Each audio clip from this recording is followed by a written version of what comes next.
now. Here we go. And we called taxi, and I put Killian, I opened the door to find, I put him in the taxi, and I closed the door, and I want to go inside, and Killian go out. You're gonna get someone messaging you afterwards saying, "Why did you mention me?" Hey, fuck them.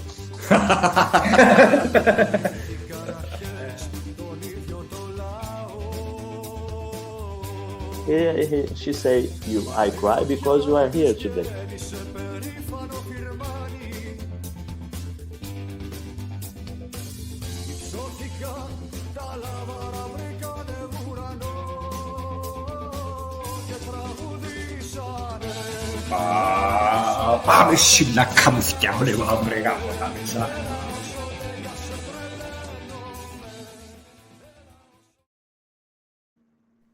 Here we go. Welcome to a very special edition of the No Choftes podcast. It's the No Choftes channel. I'm your host, Stel, and I've got my colleague, my new colleague for this special edition, Darren T.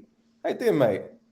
I am good. Thank you very much. Thank you for having me on, number one.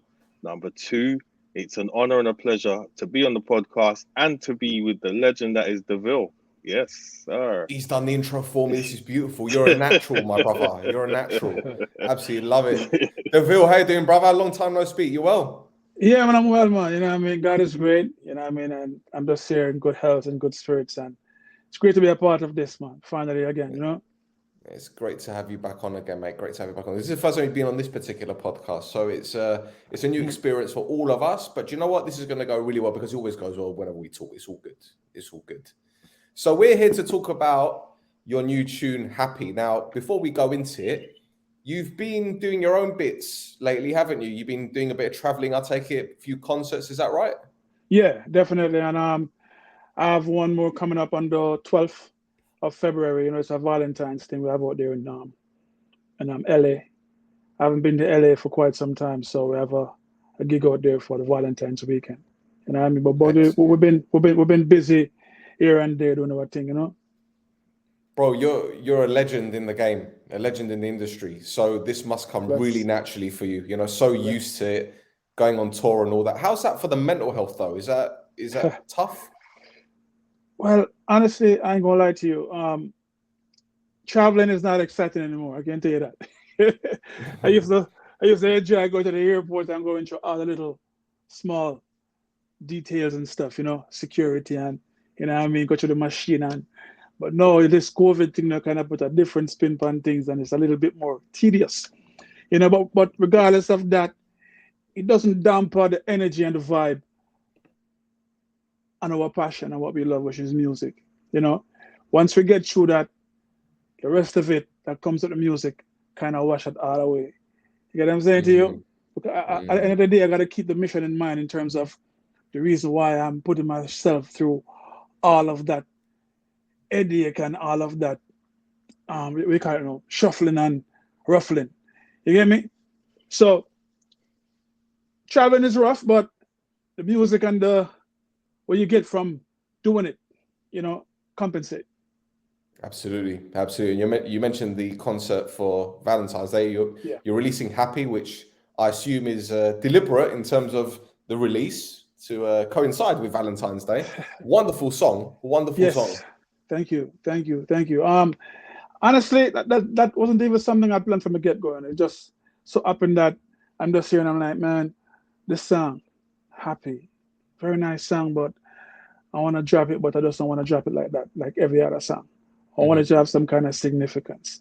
You know what I mean? And then right at the very last moment of saying, okay, I'm going to release it, and the fact that now you have the opportunity to kind of set up the release at a time, I'm like, you know what? Valentine's Day. Perfect. You know, the song is a happy song. It's talking about that special person. You know what I mean? Why not? Valentine's Day is right there. Let's do it. Yeah. Absolutely. So in terms of the production, did you produce a track yourself? It's a collaboration.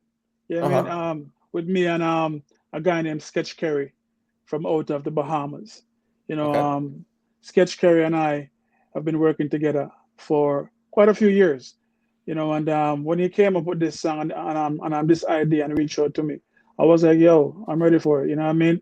So of course, you know, we did the little back and forth, and I do all my vocals myself, right here in my studio, right here in my lab, you know, and just email back and forth, and eventually we get to the finished product. You know, the song is co-produced by me, but executive produced by me, and it's on my label. It's on Global Merchant Music Group, which is my label. You know what I mean? So on the album as well, following that is my entity, basically. Yeah. Brilliant. And in terms of writing the song itself, obviously, you know, with COVID putting a halt to a lot of things, I'm guessing you had quite a bit of time to write. But fast forward a year and a half, it's almost been 2 years since the pandemic broke. Is this the only tune that you've written? Have you got more in the pipeline? Yeah, well, this is, oh man, I gotta hold it, man. I can't count, man. Trust me. All the time, you haven't really, people quote unquote say, nah, you hear that, VILLE? This is my heaven right here, man. This is my heaven and earth. Actually, right here in this lab right here. I've been creating crazy tunes, man. Crazy ideas, and just been working a lot. That's one thing about COVID. You know, you might lack off the rest of the world, but it put you in a place now you have to compensate and figure out now, okay, how I'm gonna use this time, you know? And a part of how I use that time, apart from being a hands-on dad and a father and the other little things that comes along with that, you know, this is my place that I come to express myself. You know what I mean? I have like hundreds of demos on my tapes and on my studio computer, and I have 100 and something songs that the world hasn't heard yet, and we're still making songs. You get me? So this song, Happy, is just a tip of the iceberg. You feel me? Yeah. Yeah, I like it. And the thing is, I know a lot of people are going to start comparing your songs, your more recent stuff, to Always on My Mind, because that, God, I mean, that's probably one of the greatest reggae songs of all time. It's got to be in the top 20 in the last 2 decades, I'd say. Got to be. And you know, and I think that's even doing it disservice, in all fairness. I don't know if Darren will disagree with me in that one, but you know, it was an absolute classic. And even the one without Sean Paul, the version without Sean Paul was phenomenal. So do you feel at all under some pressure to have a song that has that popularity, or do you feel, right, that's done, that's the past, it's great to have that memory, however the new stuff is going to be just as strong? Honestly, that song for the longest and up until this day has been like the food in the pot song. You know what I mean? That song is like when you're hungry and you might have a dollar in your pocket today. It's like that song just come from nowhere and say, yo, here's a couple of bucks. You know what I mean? We're still here making money. You know what I'm saying to you? But saying that and all that and wonderful, I mean, we're really blessed and thankful to have had that song. You know, it has done great works for my life in terms of the transformation of the person that I am, in terms of my skills and art, in terms of a writer and a producer. Yeah, it changed the way I looked at things and envision things. Yeah. So now I use that as my blueprint, and I kind of put it in the back shelf in terms of what needs to get done for the future. You feel me? These songs now, I do believe, is above that song in terms of the quality, the lyrical, and penmanship and production. You feel me? Because I tend to tell myself this: I cannot try to make a car in the year 2022 and make it like they did back in 2007. You feel me? Nowadays, cars have electrical plugs and no gas. You know what I'm saying to you? So why am I going to bring forth that kind of vibe in this era? So Happy from here, from here, Happy, you know what the thing there and which part it's going. You get me? So yeah, it's a step up above what on my mind was, I do believe. This material I'm coming with. Absolutely. The thing is, when Always on My Mind was released, the internet was kind of still in its infancy, wasn't it? It wasn't as big as what it is now. So I can't remember YouTube being around then. I can't remember Twitter, sure as hell wasn't there. Well, YouTube Nope. probably was, but in the early, YouTube was Instagram. 05. Yeah, YouTube was 05. I mean, YouTube was there, but trust me, it wasn't as strong as now. It wasn't exactly of any significance to you as a person trying to do music. It was just there, Exactly. So the fact that you didn't have the tools that you have available now, and to see how massive that song was, it was huge. I remember there's a nightclub in Wood Green, North London, I used to go to quite a bit. And, if you went every other Saturday, you'd know that they would play that song near the end. They knew it. You knew it. Do you get what I'm saying? And I remember going to Dubai. This was, what year was it? It was about 3 years ago. And there was a bar, and they're playing dancehall, bashment, and one of the DJs was on his break. And I said, "You can play Always on My Mind." So he goes, "How do you know it?" He saw a white guy talking about Always on My Mind. I was like, "Yeah, I know DeVille." He goes, "Shut up." I'm like, "Yeah, I know the guy, man." He goes, "Oh my God." Like, he just went crazy. I was like, "Okay." Well, but yeah, so this is what I'm saying. Like, it's a fantastic tune. But listen, that Happy sounds incredible. I love the vibe to it. You could tell it's been very carefully produced as well. It's not in your face kind of thing. It doesn't send your mind elsewhere. It's a good beat, and I love it. So in terms of when it's released, when have you got the actual date? Is it confirmed for Valentine's Day, or is it there or thereabouts? Yeah, it's confirmed for the 14th of 14th, February. excellent. Definitely, you're gonna see it available on all your streaming platforms and stuff like that. So it's definitely coming out on the 14th. That's what we set for. And then the video is already done, but I have to go back and do it, re-editing. Up to this morning, they sent me a version of the video for me to confirm. I just had one little part in it where I'm still a bit sketchy about, because it's not in line with my faith. You know what I mean? We can't do it like we did it back then. You know what I mean? No, I'm sexy with the Lord right now. You know what I mean? Not sexy with the girls like back then. They get me.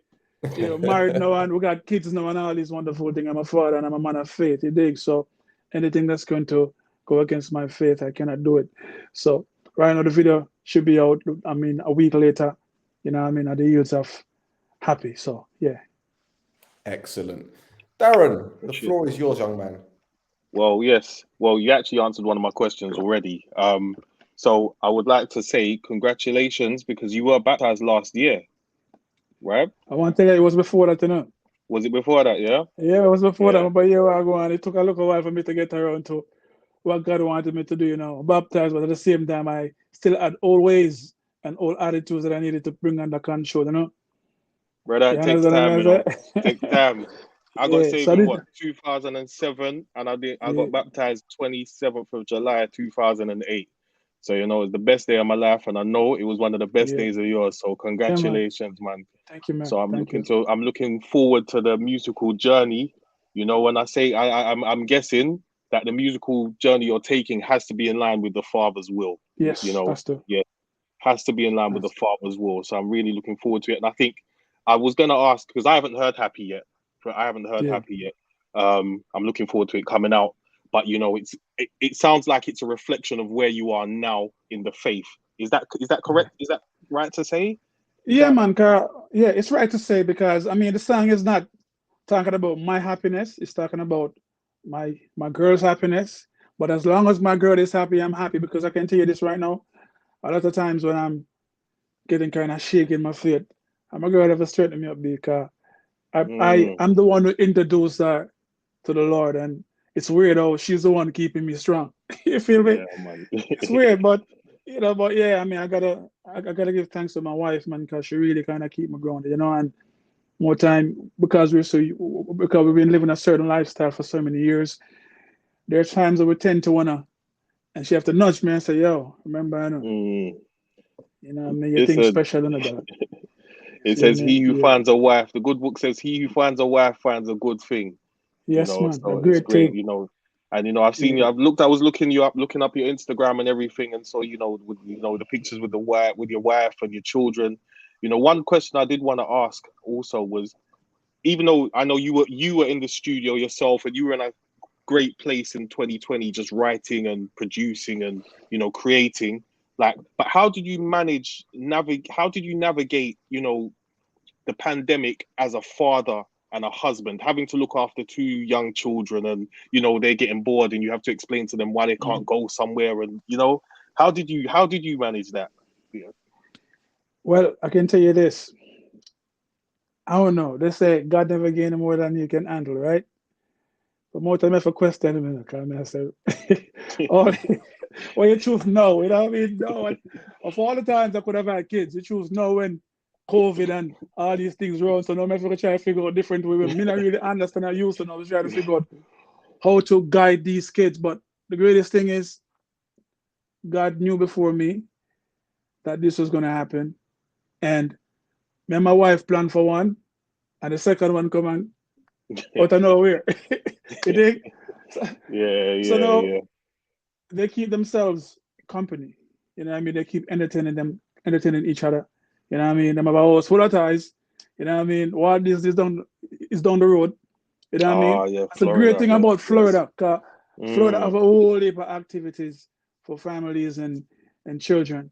You know, so there's the water park and there's all these wonderful things that they can be a part of. You know what I mean? I try to get them into sports, because I'm a sports fanatic. You know what I mean? I love my soccer. As we know, a football we call it, but Americans say soccer. I love my soccer, I love my NBA, and I love my American football. So my kids now seeing daddy into that, now they're into that too. You feel me? And stuff like that. So we're just trying to find creative ways to keep their mind engaged. You know, we have tons of things here for them to do, and then their mother is the one who really know how to go dig out the places to take them, because if it was up to me alone, I'd be in my studio every day. You know what I mean? Doing music or other things. But yeah, it's been rough, but for the most part, I'm so grateful and thankful, because we found ways to overcome and navigate certain things. You get me? Yeah, I understand that. The pandemic did get, you know, a lot of people got creative during the pandemic. So yeah, I see you were in a good place there. So, I mean, like I was just sort of reflecting on you and your career, and I realized that, you know, via your previous group before you went solo, ARP, that was like, I've known about you for 26 years, at least 26 years. I'm saying, oh, dog. That's a 26 years. 26 years, because I'm saying when I first heard ARP, and it was like 1996. Wow, so like that's a long time. Yeah. So like I'm a big sound system fan. I'm from I was young. Yeah, but it was cassette tapes them times there. And I first heard you on a Bass Odyssey cassette long time ago with ARP. So what I wanted to ask you really was how did the sound system, you know, shape your career? Were they pivotal in shaping your career as in the group and as a solo artist as well?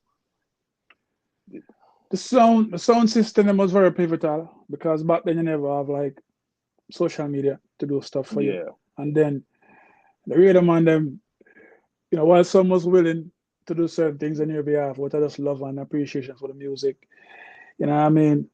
There was a business behind that too.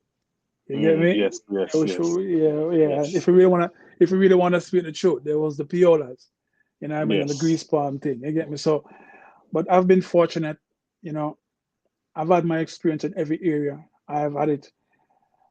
I did the work, as they would say.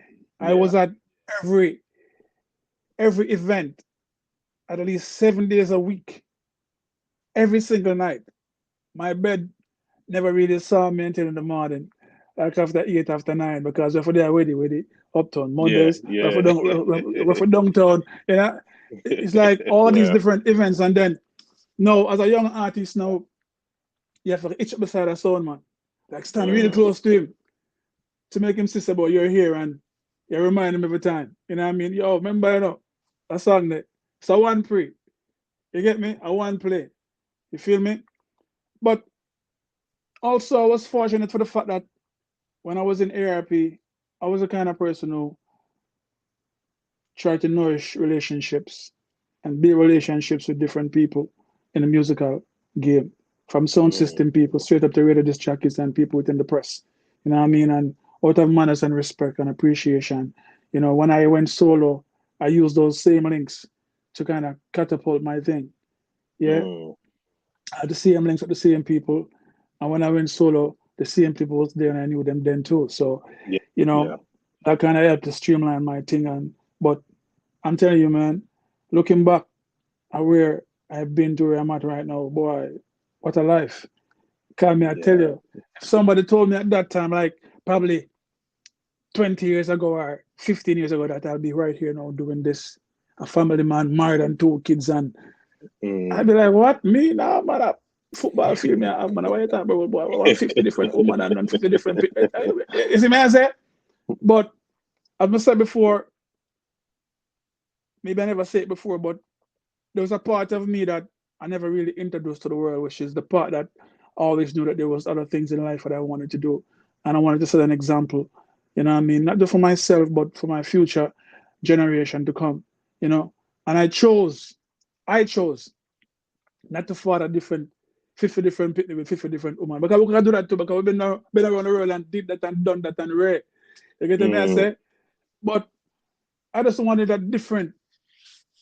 some different things in life, you know, and God has helped me to go through the war them thing there and got me to this point now where I can sit back and reflect and say, yo, B, them night there you go, bleach downtown in the garrison, you know, with Swatch International and a bleach by Richie Feelings, the man there, and Richie them from Swatch for play a tune.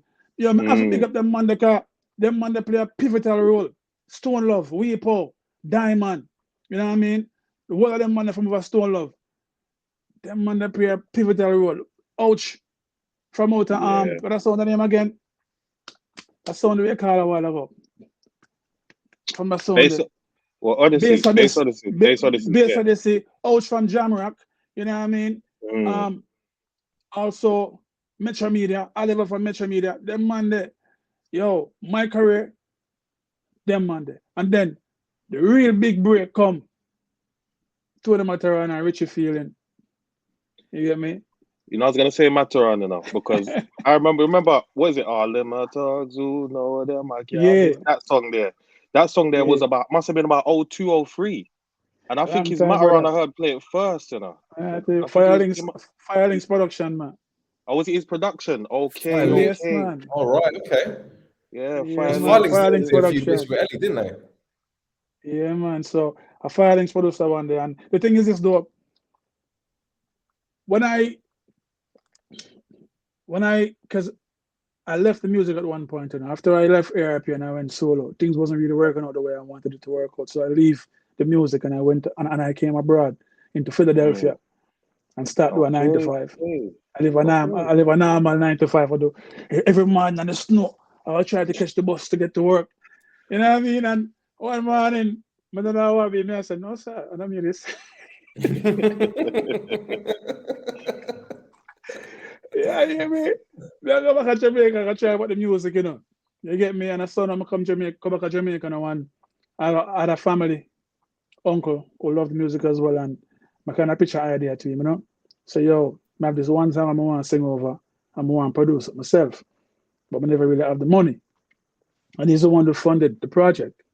And I went back to Jamaica, and the first self-produced song that I produced for myself is a song called Baby, You're All That I Want When You're Not Here in My Arms. You know what I mean? Produced that yourself. Yeah. Yes, man. My first production, man, and produce it and chop it and go on, that thing start going nice. But me never know, say, I remember that, me never know, so the song there Japan, I mash up the whole of Japan. I mean, that Jamaica, I struggle. You know what I mean? I try to make it the music same, and it wasn't until Richie Feeling and Mataran, because Mataran have a big song clash come up, the big clash there, what them call it? World Clash. World Clash come up. Clash, yeah. Yeah, and them link me and we're going to the studio and repen it out in a sound killing way. Tony Mataran, the people, them. And but there in my yard one day after the song clash going on, my phone I ring off, yo, Mataran mash up the whole place with the song last night and kill everything out there. And I say, hey, yeah. And I guess now from Mataran to that, Japanese start coming in and start request dubs like crazy, and Soulman start flooding for the dubs. I'm like crazy. And the more money I made from that song is how now I was able to fund my other projects. I produced On My Mind, I produced Can't Get Over You, I produced This Time I Promise, and I start producing all those other songs for myself. You feel me? So pivotal point, and again, a sound man involved in another pivotal point there. You get me? Yeah. No, that's dope. So with regards to the production, right? Because I know you've been around. You know, you started at Penthouse, Donovan Jermaine, and you've been around Firelinks. You've been around all the big producers, Don Corleone, and what have you. Who taught you how to produce? Was it self-taught? And can you play instruments? I play instruments in my head and I use my lips to make beats and demos. You know what I mean? And I literally real can talent. Yeah, I sit down and tell a keyboard is what I want to hear. You know what I mean? And I play it with my mouth and I tell him, you know, how I want it to be played. For example, when I was doing those projects with Stephen McGregor, because he was the one who was behind he's a homer. I was sat down and build everything from scratch. You know what I mean? Stephen, genius, very gifted producer, very gifted individual. And while he was doing things independently of me, I was also telling him, oh no, extend that. No, give me that sound there. Give me that vibe there. You know what I mean? When I was doing Can't Get Over You, I literally played the guitar section to Dalton Brown. I was like, that's what I want to hear. Country vibe. You feel me? Because the fact that I'm so influenced by different genres of music, when I do a song, all those different genres is combined into that song. Come listen to all different type of genres: rock, pop, country, R&B. You feel me? And my reggae and my ska and everything. I'm just build my vibe. I don't try to emulate people's vibe. I just want to build my vibe, express myself on a musical level. So I'm open my mouth and start singing a song. You know, like, I've been feeling lonely. It must be real that I was really feeling that way based on the musical accompaniment that's coming behind what I'm saying. You feel me? It helps to bring out that passion and that emotion out of me on the records. And that's why I guess up until this day, when people hear a particular song, up until this day, people keep telling me, yo, your song saved my relationship, yo. You know what I mean? That my girl have a vibe, but we couldn't even say it, but just put a VILLE song in and everything good again. You know what I mean? It's dope, you know, because before I pass back to Stel, you know, cause I'm talking for how long? No, man, go for it. Honestly, it's fun. I know, yeah. Like, I just remember, like, me in the barbershop, there's a whole heap of the VILLE songs was playing. My barber used to play a whole, and when I check it back now, he used to play a whole heap, you know. Unfortunately, he's passed and gone now. But you know, yeah, God bless him, you know. But I just remember he played a whole heap of the VILLE, you know, when I was getting in the shop, you know. Every time, always on my mind. You understand? Can't Get Over You. Those are two songs I really remember, and there's a couple others good as well. And I'm just thinking, you know, your voice is just familiar. Anytime I walk into the shop, it's just, and that was like my stomping ground. That was where I used to sit down and jam with them for a long time, you know. And I just think, you know, your music is definitely timeless, you know, and you're a very versatile artist as well, because, you know, the Afro beats stuff you're doing now, you know, you've done tunes with Marcia Griffiths. You know, I just got one more question, if you don't mind. Right? Go ahead, man. Go ahead. Any artist, dead or alive, who would you have liked to or would still like to work with if they're still here? This has got to be a no-brainer. It's got to be a no-brainer. I don't know. No, man, no, I don't even know. Quite a few. I just hit up me and Moshe Morgan from Morgan Heritage. Yeah. We've been talking about doing something for quite some time, and I hit him up I think I hit him up yesterday, and he was like, yo, he's ready. So I'm not trying to dig into my catalog to see what I can pull up. I would love to do something with Gramps Morgan as well, you know.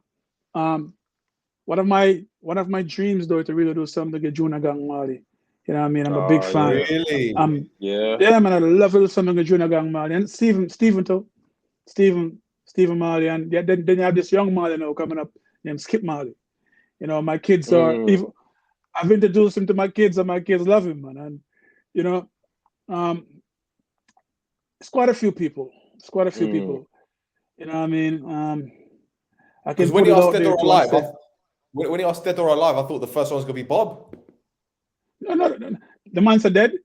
Did you say dead, B? I said dead or alive. Dead or alive. Any artist, dead or alive.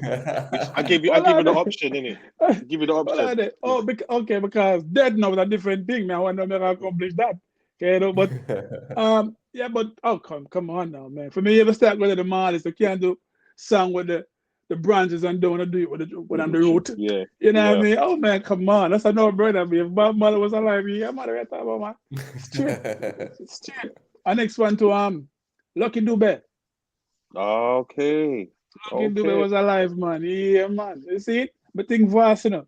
I don't just listen to Jamaican reggae, but listen to that whole. You know what I mean? Holy. Different vibes. You get me? Bitty McLean too. Great singer. Yeah. Love him energy, love him voice. Bad singer. Man, me I tell you. Bad singer. Yeah. I can hear me and beat up on a real solid song. Soulful song. I can as well, you know. You know what? Man. If you can find a way to hit him up, do it, you know, because that would be big. Yeah, I don't really know him still, so nah, you know. But I mean I love his music so much that even when his song, it's not that I don't love you, I used to like tease the people with that every now and then in a performance too, because that song, one of my favorites. It's one of my favorites. Yeah, man. No, respect, man. Respect, man. Yeah. Well, do you know what? Your question about collaborations is a great segue onto mine. The thing is, you and I, Darren, we discussed what the premise of this interview is, but we didn't actually discuss the questions that we were going to ask. And I think it's great timing that, you know, you've asked this question. And my next question, DeVille, is basically based on collaborations. But I know that you did the tune Brockout with Stoneboy. Yeah. Ghanaian artist, right? Now, that wasn't it wasn't a random kind of collaboration, because the sounds they intertwine. It's brilliant. But do you choose when you write a song or you produce a song, do you feel, oh, this tune is great to collaborate with, you know, artist X? Because no disrespect, you know, I can't imagine you and Vybz Kartel doing a tune together. Do you get what I'm saying? Because two complete I have done at least 2 songs with Vybz Kartel already, man. Really? Man. Yes, I did not know this. Must be from back in the day, innit? From back in the day, man. Like 02, 03, them kind of, yeah. Them time there. Okay. That makes sense, you know. Yeah, man, I think weed time, but you know, when I really... back then when because you were on certain rhythms together. You did tunes on certain rhythms together. So that kind of makes sense, you know, still, because like Corleone was like and Firelinks, they were doing little bits and pieces for Cartel and the Ville as well. So that makes sense. And those times though, I was mostly a dancehall artist and a singer. You get me? But upon the wall of them thing that Thunderclap and, you know what I mean, French Vanilla and the war them thing, but upon the war them thing, but here we're going. When I was the signature on those tracks. I think I was trying to find my way musically, because, you know, I was competing with Elephant Man and them man there, and I sing certain things and I say certain things, but right now if me hear them things, they cringe me. I said, nah, it's over for that. Dude, what were you thinking? You know what I mean? But you know, when you're young and you just go solo and someone tell you, say, you're right now, that way then the dog. If you're not going to wear it, then you're not. So, you know, it wasn't until one day, Donovan Jermaine from Pentos look at me and say, because them time I was at Pentos, and even though I was at Pentos, I was still voicing for different artists. I was by Jammies and I voiced for the whole of Jammies, them, and you know what I mean, and I sing certain things and I say certain things. And I remember when Zoom J first bus with that song when I'm singing about Courtney Walsh, and Ron left me. I'm sitting on the sea and I said, John, what's that when I'm my time? Oh my thing that kick off. And then assassin thing comes up, boop and shot, and they see me and say, no, Star, what is? I'm not going for my thing. And Jermaine said to me, say, listen, you're a singer. Yeah? Assassin, Zumji, and all these other people, they are DJs. And while they can sing a dozen songs for the day or a dozen songs for the week, it don't go take one song for a singer. Boss. And when that one song, the boss, it can keep it for many years to come. As a DJ, them thing at now until next month. I'm going to find the next hot song again. When you have one song, I carry through the entire year. Then I feel find 12 songs, we carry them through the year, a song a month. You feel me? Singing is a strong point. Because Jermaine heard both sides. But the thing with Penthouse is that I can't sing J and DJ on Penthouse. You ever sing? You get the answer? I mean, that's the player going for the likes like Barry Salmon and Marcia Griffiths. So if you come good, even Buja Bantan, yeah, if you come good, you can't go on the song like you want. DJ out the thing and gal out the thing and you have to go sing on them rhythm there. So Jeremy give me the studio. I'm going to go in there and sing on any rhythm I want to sing on. You get me? I say, so that Penthouse was like my lab. I'm going to work on my craft and Jeremy and I'm putting a bunch on that. You dig? So now, I'm going to sing In Heaven, I prove it. Because I'm sing In Heaven and as I tell you earlier on, for years I never know say this song I mash up Japan. And when I go to Japan for the first time for the 3 show, $1,000 per show. Remember I know, I go to Japan for the what? 3 show. $1,000 per show. What's that? 3 grand, right? 3 grand US. I come back to Jamaica with over 25,000. Based off a dub plate alone. Dub plate money, From dub In plate Heaven, money. from In Heaven, the song I'm gonna do with Marcia Griffiths. Not one of those songs were my DJ dancehall songs. Singing songs. You get me? I say, I'm gonna do On My Mind too. In a dub plate. Them 3 songs. And the next song I'm gonna have Baby, you're the one, the only one for me. Big in Japan and the big nowhere else. Those songs are all sold name in Japan and me never know that. But they're Jamaican say, yo, that will go out for the ticket. You see me, I say, brother. But I never know, say, when you sing, the music will reach people in other areas. And some know the power of music. The experience there teach me the power of music and teach me the power of what I was offering. So now when I go back to Jamaica, I have to clean up myself. I say, you know what? Here's something there. You see me? David, I've got 2 very quick questions. Darren and I were discussing this yesterday, and you know, we're talking about Don Corleone, who for me is my favorite producer. He and Timberland, they're my 2 favorite. I put them up there. What was it like working with him? Oh man. If I tell you it's all pleasant, it wasn't all pleasant. I mean, Dan was just a different man, yeah, man. You see me? But I must tell you this. He was a genius. You feel me? Come I sit down and watch Dan.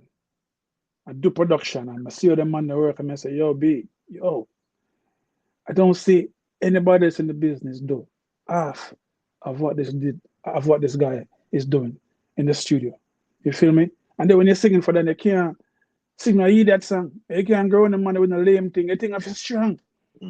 He's not taking it. You feel me?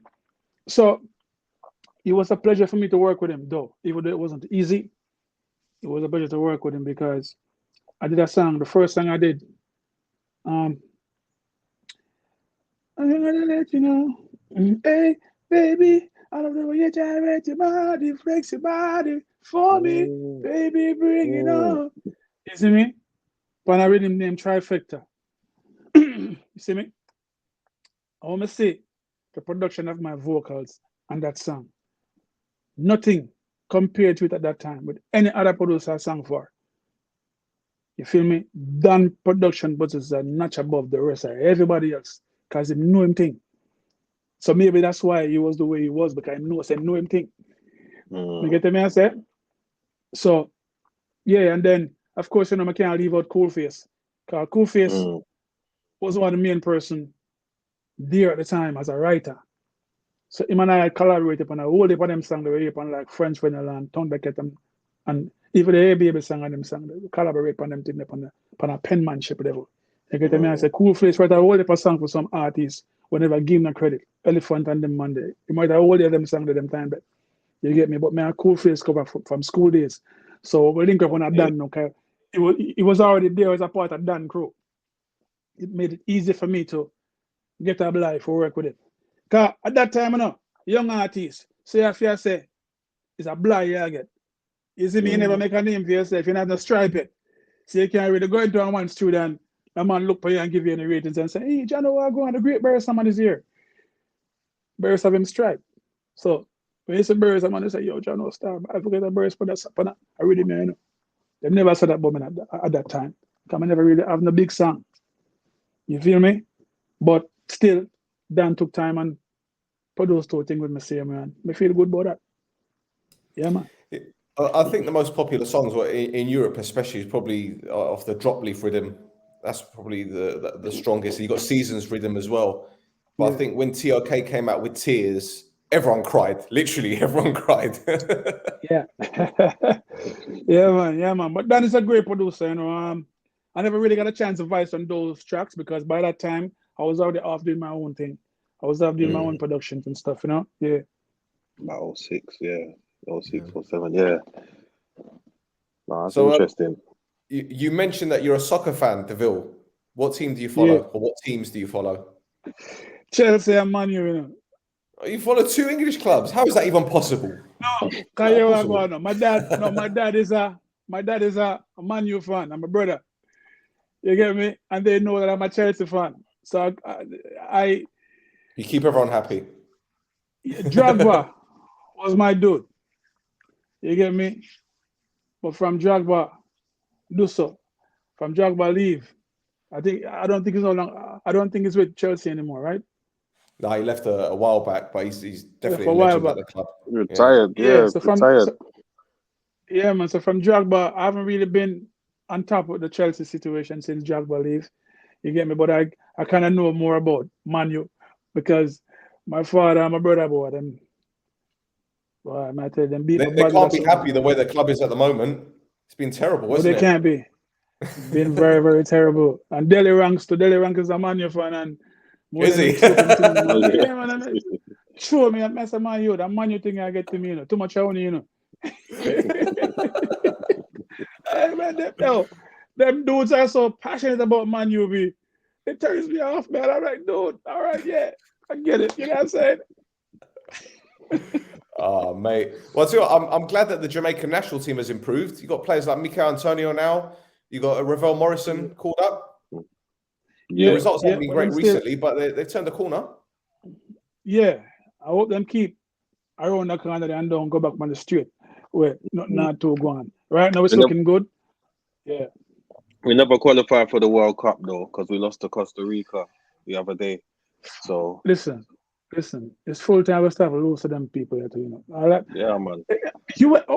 USA, man, like really, or if you lose to USA, USA is into soccer, not football. No pun intended, but USA is more into other things. They're into the NFL, you know, basketball and them things. Them shouldn't. But you know what? It is what it is, man. I mean, I guess if America don't really put the spotlight on it certain way over on this side of the world, then America would never ever venture into that. You dig? But apparently the sports is getting bigger in America right now. Not as big as the other sports, but it's still have a foot ground here. Growing. You know what I mean? It's growing. Yeah, quite a few clubs have opened up. Even right here in Orlando, they have a thing called they have an Orlando team as well. You know? Yeah. Excellent. Well, DeVille, one more thing before I let you go, mate. Give your new song a plug your social media, anything that our listeners can do to get in touch with you, anything. Yeah, well, of course, you know, you want to reach out to the eye, you want to follow eye yourself, link up. And the IG, the Instagram, them call it, yeah, Davil Music, yeah, and IG. And of course, you know, and on Twitter as well, it's Davil Music on Twitter, yeah, and for Facebook, Davil Music as well. And then you have the website, davilmusic.com, yeah. That's where it is at right now in terms of getting in contact with me and keeping a link and so on and so forth. If you want to also send an email, here we have davilofficial@gmail.com. That's the official email you need to link up towards Davil. You dig? And of course, you know, Massive Run Crew, happy. As long as you're happy, seeing you happy, that makes me happy. Whoa, causing me the way to make you. Brand new single coming out at you on February 14th, 2022. Yeah, check it out on all your leading platforms in terms of streaming and stuff. Happy. Mad. Proof that auto-tune does not exist in this guy's vocabulary. Beautiful. Beautiful. Yeah.